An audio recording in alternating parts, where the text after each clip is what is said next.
Assalamualaikum warahmatullahi wabarakatuh. Mohon izin memperkenalkan diri. Nama saya Ratna Setianingsih, salah satu dosen tetap program studi D3 Keperawatan Politeknik Kesehatan Bakti Mulia. Perkenankan pada kesempatan kali ini, saya untuk menyampaikan penilaian deskripsi diri, unjuk kerja, Tridharma Perguruan Tinggi atau PDD UKT PT dalam bidang pengajaran. Saya akan memaparkan salah satu mata kuliah yang saya ampu, yaitu Antropologi Kesehatan. Mata kuliah ini merupakan mata kuliah wajib untuk mahasiswa prodi keperawatan pada semester 2 dengan kode mata kuliah PR 2201 dan bobot SKS sebesar 2 SKS teori. Mata kuliah ini membahas teori dan konsep manusia dan sosial budaya dalam masyarakat, manusia dan keluarga sebagai subsistem dalam sosial budaya masyarakat, aturan-aturan atau norma yang berlaku dalam masyarakat, nilai budaya masyarakat Indonesia, kepercayaan atau agama yang menjadi kekuatan dalam kehidupan bermasyarakat, serta penerapannya di masyarakat. Capaian pembelajaran lulusan atau CPL pada mata kuliah ini yang pertama, mampu menunjukkan sikap bertakwa kepada Tuhan Yang Maha Esa dan sikap bangga sebagai bangsa Indonesia yang menjunjung nilai kemanusiaan, etika, hukum, moral, dan budaya dalam memberikan asuhan keperawatan. Yang kedua, mampu memberikan asuhan keperawatan kepada individu, keluarga, kelompok, dan masyarakat dengan mengutamakan keselamatan klien dan mutu pelayanan berdasarkan perkembangan ilmu dan teknologi keperawatan untuk meningkatkan kualitas asuhan keperawatan dengan menggunakan prinsip caring sesuai kode etik profesi. Adapun capaian pembelajaran mata kuliah antara lain 1. Memahami konsep antropologi, sosial, dan kesehatan. 2. Mampu memahami proses sosial dan interaksi sosial. 3. Mampu memahami kelompok sosial masyarakat. 4. Mampu mengidentifikasi lapisan-lapisan sosial masyarakat serta perilaku kesehatannya. 5. Mampu memahami aturan atau norma dalam kehidupan masyarakat. 6. Mampu memahami antropologi dalam praktek keperawatan. 7. Mampu memahami transkultural dan peka budaya dalam praktik keperawatan. Untuk materi pembelajaran meliputi 1. Konsep antropologi sosial dan kesehatan. 2. Proses sosial dan interaksi sosial. 3. Kelompok sosial masyarakat. 4. Lapisan-lapisan sosial masyarakat. 5. Norma-norma dalam kehidupan masyarakat. 6. Antropologi dalam praktek keperawatan. 7. Transkultural dan peka budaya dalam praktek keperawatan. Proses pembelajaran menggunakan SCL atau Student Center Learning dengan menggunakan Problem Based Learning, diskusi kelompok, studi kasus, dan juga role play. Penyampaian mata kuliah juga dengan menggunakan metode DEI. Delivery, proses penyampaian mata kuliah yang terstruktur sesuai dengan RPS yang telah disusun dan juga kontrak perkuliahan yang telah disepakati. Untuk materi pembelajaran dapat diakses melalui Google Classroom sesuai dengan mata kuliah. Interaction merupakan komunikasi dua arah antara dosen dan juga mahasiswa serta antar mahasiswa. Penerapannya dapat melalui diskusi, kelompok, tanya jawab, presentasi, dan juga role play. Assessment merupakan proses penilaian atau evaluasi yang dilakukan untuk mengukur hasil pencapaian belajar mahasiswa. Penilaian bisa dilakukan pada saat perkuliahan berlangsung dan juga di akhir pembelajaran atau perkuliahan. Penilaian terdiri dari 2, penilaian formatif melalui kuis, penugasan, dan juga observasi keaktifan mahasiswa selama perkuliahan berlangsung. Kemudian, untuk evaluasi atau penilaian sumatif melalui UTS dan juga UAS. Untuk referensi yang kami gunakan adalah menggunakan buku-buku yang terkait dengan antropologi kesehatan. Selain itu juga ada referensi pendukung dari hasil penelitian maupun dari hasil pengabdian masyarakat. Dan salah satu judul yang kami gunakan adalah penurunan tekanan darah tinggi pada ibu rumah tangga dengan jintan hitam. Pembelajaran mata kuliah antropologi dilaksanakan secara 16 kali pertemuan yang terdiri dari 14 kali pertemuan teori, 1 kali UTS, dan 1 kali UAS. Demikian yang dapat saya sampaikan terkait dengan mata kuliah antropologi kesehatan. Berikutnya adalah cuplikan pembelajaran yang saya laksanakan secara tatap muka di kelas. Selamat menyaksikan. Bismillahirrahmanirrahim. Assalamualaikum warahmatullahi wabarakatuh. Waalaikumsalam warahmatullahi wabarakatuh. Ya, teman-teman, bagaimana kabarnya hari ini? Alhamdulillah, sehat-sehat semuanya ya. Baik, untuk mengawali perkuliahan pada pagi hari ini, monggo silahkan kita awali dengan membaca doa terlebih dahulu. Silahkan dipimpin oleh Pak Ketua dulu. Kita berduduk, siap, gerak, berdoa, mulai. Selesai. Hari ini semua hadir? Hadir. Oke, alhamdulillah. Berarti semua lengkap ya, tidak ada yang izin maupun yang sakit ya. Alhamdulillah sehat semuanya. Nah, untuk pertemuan kali ini kita ketemu lagi dengan mata kuliah antropologi kesehatan. Baik. Nah, minggu kemarin kita sudah membahas tentang apa sih? Ya, oke, antropologi keperawatan ya. Nah, ada yang masih ingat nggak? Kemarin itu kita bahasnya tentang apa? Itu apa isinya di antropologi dalam keperawatan itu? Ada mungkin silakan. Saya Bu. Baik, jadi antropologi keperawatan adalah penerapan konsep dan prinsip antropologi untuk memberi asuhan keperawatan yang tetap menghargai kebudayaan masyarakat dan berpusat pada pasien, serta sesuai dengan kebutuhan individu, keluarga, dan masyarakat. Oke, bagus sekali ya jawaban dari Fatonah tadi. Mungkin dari yang lainnya mau menambahkan materi apa yang sudah kita pelajari di pertemuan kemarin? Oh iya, monggo Amanda. Oh, yang pertama itu ada meningkatkan kualitas asuhan keperawatan. Ya. Yang kedua ada membangun hubungan saling percaya antara perawat dan pasien. Keempat, mengurangi konflik akibat perbedaan budaya. Ya, bagus sekali ya. Alhamdulillah semuanya masih ingat ya dengan pertemuan kita minggu kemarin. Nah, hari ini kita juga akan membahas terkait dengan praktik tadi. Antropologi dalam praktik keperawatan. Nah, contoh penerapan antropologi dalam praktik keperawatan. Nah, tujuannya apa? Kenapa kita perlu membahas contoh atau penerapan antropologi dalam keperawatan? Ini yang pertama ya, tujuannya. Kemarin kita sudah membahas tentang apa itu antropologi gitu ya. Pengertiannya sudah, antropologi kesehatan seperti apa, antropologi keperawatan tadi seperti apa. Lah, hari ini kita akan membahas tentang contoh penerapannya seperti apa di keperawatan begitu. Nah, tujuannya yang pertama adalah ini ya, agar teman-teman semuanya itu mengetahui hubungan antara antropologi dan juga keperawatan. Apa yang dibahas di sini terkait dengan ini. Jadi yang ya, budaya Pak di sini ya, ada budaya dan juga praktik yang ada di keperawatan. Lanjut. Nah, yang kedua nanti kita akan membahas pengaruh budaya. Jadi yang di sini tadi ya, pengaruhnya budaya seperti apa di dalam keperawatan ya, mengidentifikasi nih pengaruh budaya, penggunaan obat-obatan tradisional, nah gitu ya. Nah, sebelum saya lanjutkan ini tujuan selanjutnya, saya mau tanya nih sama teman-teman. Kenapa sih masyarakat kita itu masih banyak yang berobat ke pelayanan tradisional? Kenapa kira-kira? Ada yang punya jawaban? Mungkin karena murah, Bu. Oh ya, benar. Karena murah ya. Oke, karena dekat dengan rumah. Oke, dekat dengan rumah. Terus masih ada lagi kah? Oh, ada tradisi ya, turun temurun gitu ya, dari kakek nenek moyangnya, begitu ya.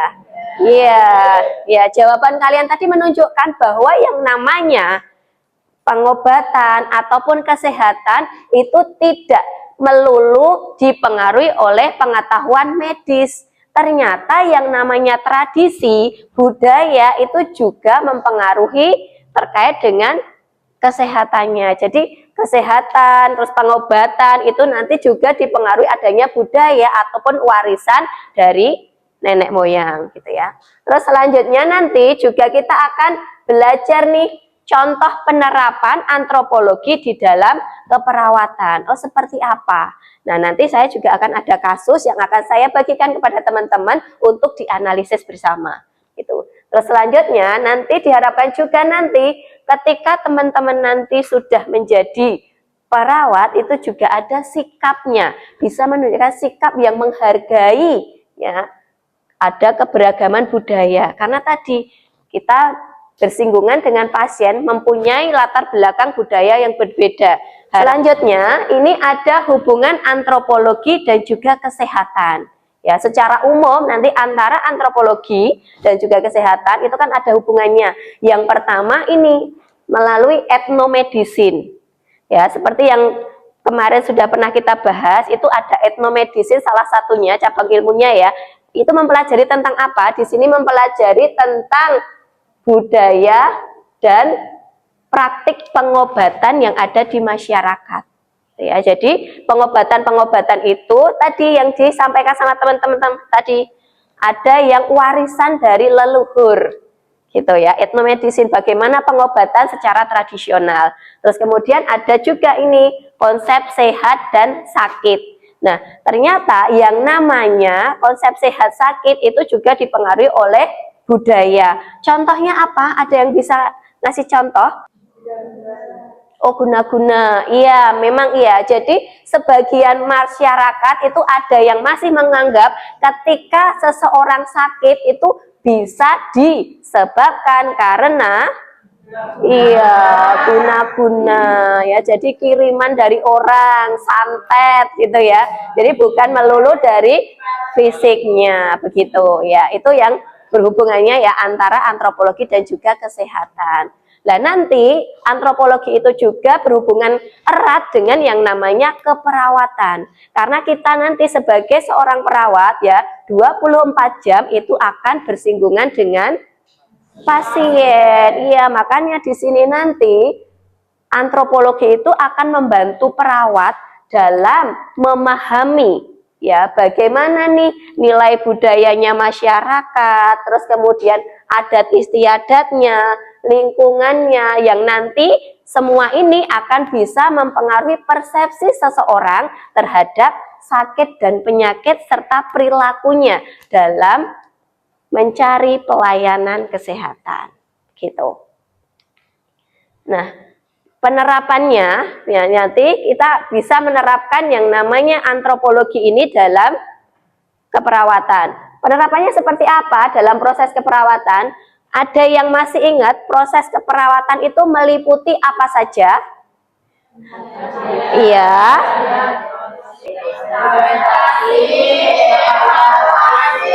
Iya, pinter semuanya ya. Alhamdulillah masih ingat ya. Jadi yang pertama proses keperawatan itu ada yang namanya pengkajian. Nah, di proses pengkajian ini nanti apa toh yang perlu kita kaji, apa yang perlu kita tanyakan kepada pasien? Iya, apa Mbak Syifa? Datanya pasien, terkait dengan apa datanya pasien? Nama, tanggal lahir, rekam medisnya. Nah, itu secara umumnya. Lah, nek misalkan ini tadi kita sudah masukkan ke antropologi, berarti apa saja yang perlu kita tanyakan pada pasien?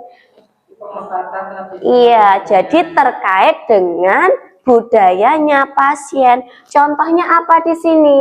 Mengkaji nilai ataupun kepercayaan yang dianut sama pasien dan keluarga yang nantinya akan mempengaruhi perilaku kesehatan pasien. Ya, gitu. Kemudian nanti ada yang ketiga tadi ada intervensi. Kalau intervensi itu apa Mas Satrio? Menyusun sesuai dengan nilai yang pasien akan lakukan dalam rangka dan keselamatan pasien. Ya. Ya, bagus ya. Jadi intervensi itu adalah rencana tindakan. Jadi setelah kita menetapkan tadi masalah keperawatan atau diagnosa keperawatannya apa, selanjutnya adalah membuat rencana. Jadi ketika tadi misal nih pasiennya mengalami kurang pengetahuan atau defisit pengetahuan. Nah, di sini nanti teman-teman membuat intervensi ya. bagaimana nanti mengatasi defisit pengetahuan tadi. Ya, dengan cara apa? Dengan cara misalkan edukasi. Nah, nanti edukasinya itu bisa disesuaikan dengan pendidikannya pasien. Kalau misalkan tadi pasiennya dengan latar belakang pendidikannya SD, jangan menggunakan kalimat ataupun bahasa yang susah atau secara medis. Tadi kita sudah di awal membahas tentang etnomedicine. Ada ya tadi ya etnomedicine. Ya, ada yang tahu etnomedicine itu yang seperti apa tadi? Iya, pengobatan tradisional. Iya, baik, tepat sekali ya. Jadi ada pengobatan tradisional. Pengobatan tradisional itu yang seperti apa? Di sini dinyatakan sama WHO bahwa ilmu dan seni pengobatan berdasarkan himpunan pengetahuan dan pengalaman praktik yang dapat diterangkan secara ilmiah. Ya, di sini ya pengertiannya. Ini juga upaya untuk pemeliharaan kesehatan, pencegahan, pengobatan, dan pemulihan yang dilakukan berdasarkan pengalaman ataupun keterampilan yang diwariskan oleh terdahulu ya, orang-orang terdahulu. Jadi bisa diwariskan ini ya. Jadi tujuan dari pengobatan tradisional atau etnomedicine tadi ya ada beberapa. Jadi bukan hanya sekedar untuk mengobati, tapi bisa juga ini untuk pencegahan penyakit atau preventif gitu ya. Terus kemudian untuk mengurangi gejala ya, membantu penyembuhan dan juga meningkatkan kebugaran, yang paling utama juga untuk melestarikan budaya ya. Lanjut ya, untuk pengobatan tradisional ya itu nanti biasanya lebih bersifat holistik atau menyeluruh. Ya, jadi yang dicek, yang ditangani bukan hanya terkait dengan tubuhnya saja, fisiknya saja, tetapi juga ada jiwanya, ada psikososialnya, ada religinya, gitu semuanya disentuh. Nah, kekurangannya itu ada beberapa yang belum dibuktikan secara ilmiah. Ya, jadi, apa sih yang perlu diperhatikan dari pengobatan tradisional? Ini ya, yang pertama, yang namanya pengobatan tradisional itu bukan merupakan pengganti obat-obatan medis ya. Jadi di sini tadi ya sudah saya sampaikan sebagai pelengkap ya, untuk melengkapi pengobatan medis. Terus yang kedua, jangan juga tadi minum sesuai dengan keinginannya. Jadi ketika mau mengkonsumsi obat tradisional tadi harus juga berkonsultasi dengan dokter gitu ya. Terus kemudian gunakan tanaman obat dalam jumlah yang wajar. Jadi tidak pengen segera sembuh langsung dosisnya dinaikkan, diminumi tiap hari, seharinya bisa 5 kali gitu ya. Tidak seperti itu, tapi dalam jumlah yang wajar. Terus kemudian perhatikan juga kemungkinan interaksi dengan obat yang dikonsumsi. Nah, pengobatan tradisional yang ada di Indonesia itu dibagi menjadi beberapa. Ya, ini menurut peraturan pemerintah nomor 103 tahun 2014.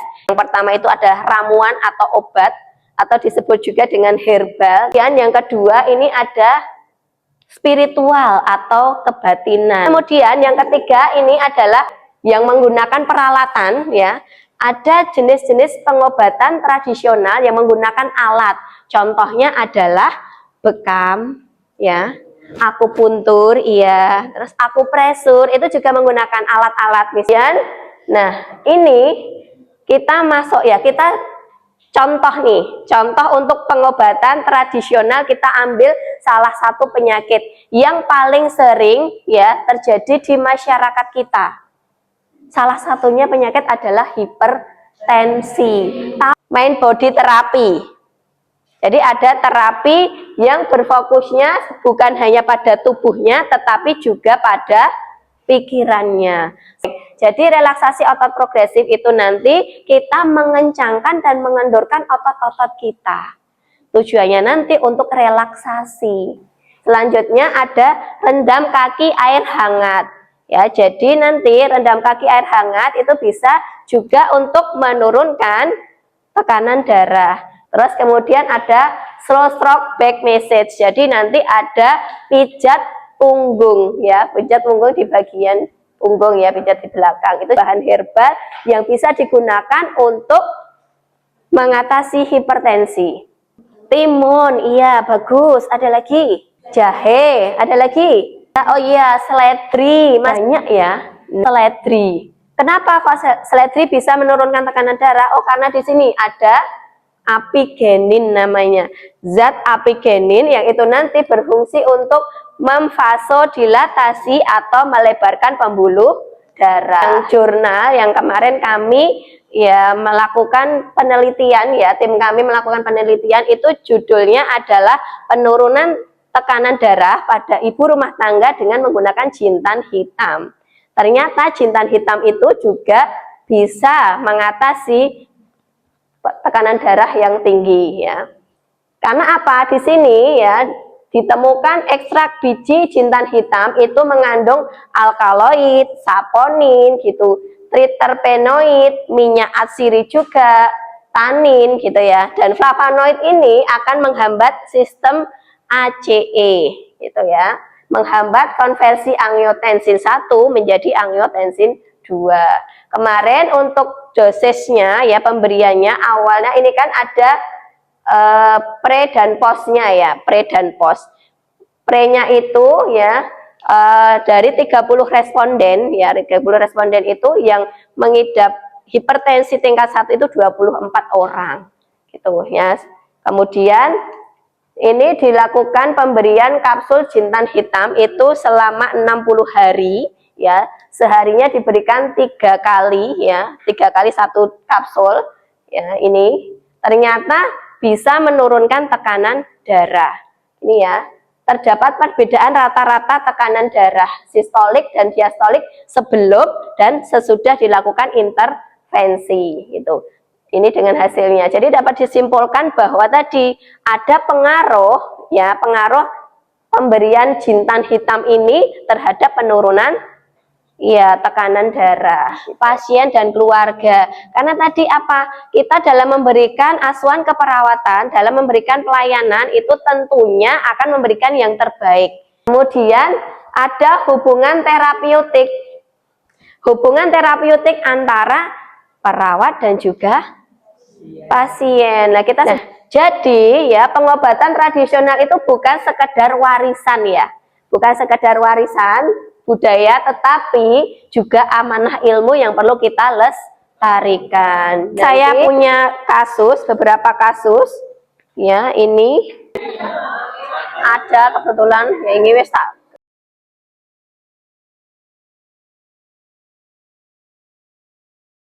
Ini sudah selesai ya waktu untuk diskusi, kita bahas bersama ya.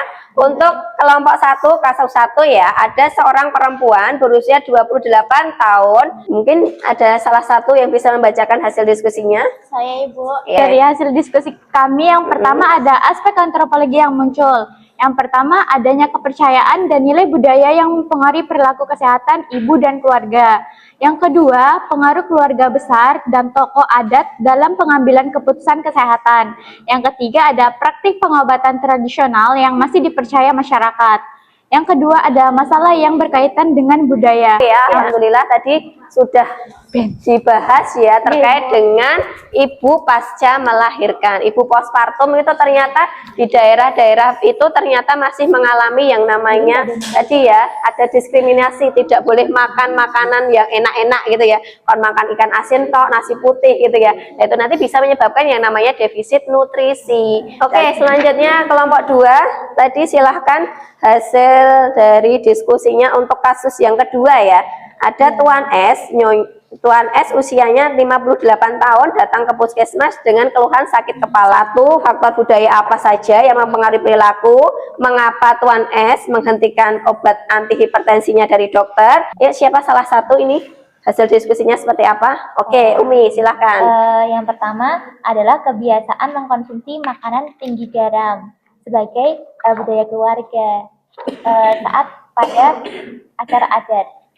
Kemudian yang ketiga, norma sosial bahwa cara perawat memberikan edukasi tanpa menyinggung kepercayaan pasien terhadap pengobatan tradisional, itu perawat perlu menerapkan pendekatan yang menghormati budaya dan juga kepercayaan pasien.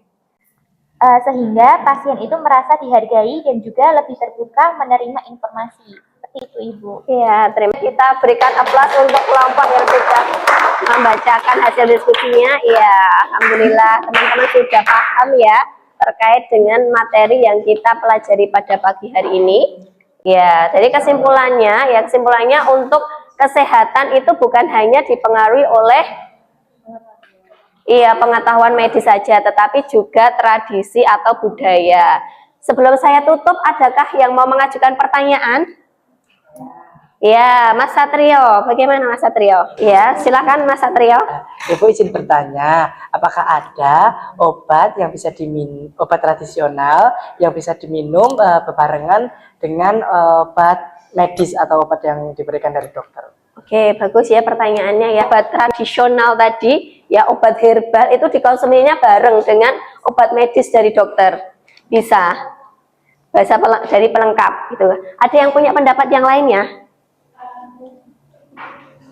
Ya, jadi memang tadi ya yang saya sampaikan bahwa obat tradisional itu merupakan pelengkap untuk obat medis. Tetapi pemberiannya atau konsumsinya itu tidak boleh berbarengan. Harus ada jeda 2 sampai dengan 3 jam untuk mencegah adanya interaksi obat di dalam lambung. Jadi boleh nanti, kan tadi sebagai pelengkap nih, ya untuk melengkapi pengobatan dari dokter atau secara medis. Tetapi minumnya harus dijeda 2 sampai dengan 3 jam. Begitu ya? Bisa dipahami? Bisa, Ibu. Bisa. Terima kasih. Oke, alhamdulillah. Ya, alhamdulillah ya. Nanti silahkan mengerjakan kuis yang ada di Google Classroom gitu ya, ada tugasnya, jadi silakan dikerjakan kuisnya gitu untuk pertemuan selanjutnya insya Allah di minggu depan gitu nggih.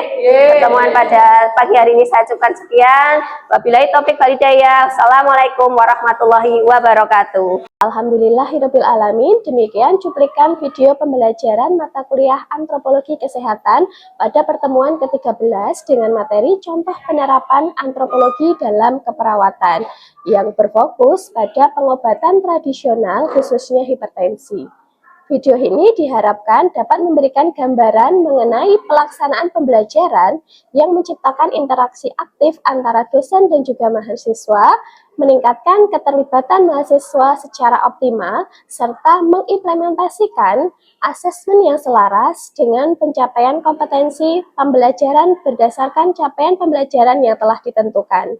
Ucapan terima kasih kami sampaikan kepada Kementerian Pendidikan Tinggi, Sains dan Teknologi, Kemendikti Saintek, LLDikti Wilayah 6 Jawa Tengah, pimpinan serta Sivitas Akademika Politeknik Kesehatan Bakti Mulia, tim sertifikasi dosen tahun 2026, serta mahasiswa yang telah berkontribusi dalam penyusunan dan pembuatan video ini. Atas kesempatan dan dukungan yang telah diberikan, saya mengucapkan terima kasih. Demikian yang dapat saya sampaikan. Billahi taufik wal hidayah. Wassalamualaikum warahmatullahi wabarakatuh.